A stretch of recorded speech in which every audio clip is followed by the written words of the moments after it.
বন্ধুরা, আমার ছেলে অনেক দিন থেকে বলছে কই মাছের ভাপা খাবো। তো আমার ছেলের আবদারেতে নে কই মাছ কেটে দিয়েছে আমার শাশুড়ি। আমি কই মাছের ভাপা করবো, তোমরা ভিডিওটা দেখবে।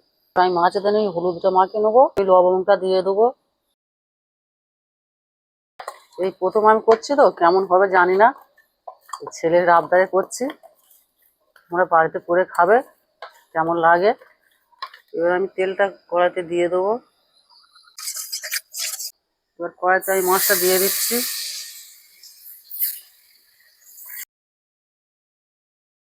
বন্ধুরা, আমি কই মাছের ভাপা করবো তো ওই জন্য কই মাছটা হালকা করে ভেজে নিয়েছি, বেশি কড়া পাকড়ে ভাজিনি।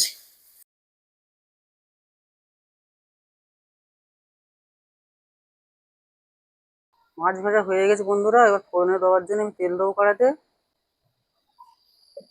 এবার এই কালো জিরাটা আমি দিয়ে দেবো হালকা পরিমাণে। এটা আছে গরম মশলা, আদা বাটা, মৌরি, জিরে মরিচ আর শুকনো লঙ্কা। এবার তেলেতে আমি দিয়ে দেবো।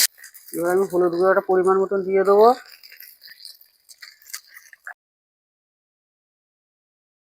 সুন্দর এই সর্ষে বাটাটা তো আমি বেটে আমি দিয়ে নিই, আমি ছেঁকেই দিচ্ছি, ছেঁকে দিলে তরকারিটা ভালো হবে।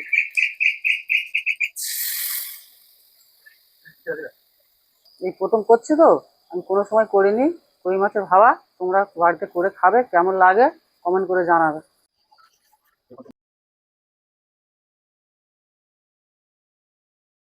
আমার সরষেটা ছেঁকে দেওয়া হয়ে গেছে, এবার আমি তেল দিয়ে দেবো একটু।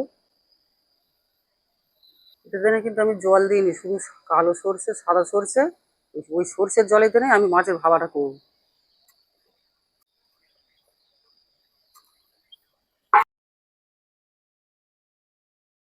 বন্ধুরা, আমার হয়ে গেছে, আমি এবার লাইভে নেবো।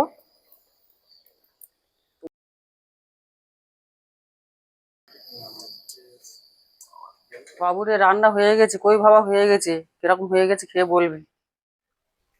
বন্ধুরা, মাছ কই ভাপা রান্না করেছে, নিয়ে চলে এসেছে।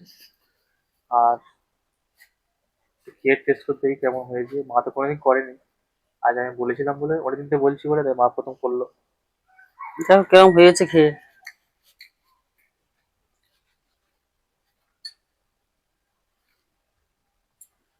খারাপ হয়নি, মোটামুটি ভালোই হয়েছে। তাদের পেঁয়াজ পেঁয়াজ দেওয়া হয়নি, খারাপ হয়নি, ভালো হয়েছে। আর ভিডিওটা তোমাদের ভালো লাগলে একটু পাশে থাকবে। সবাই সবাই কষ্ট করে ভিডিও করছি তো।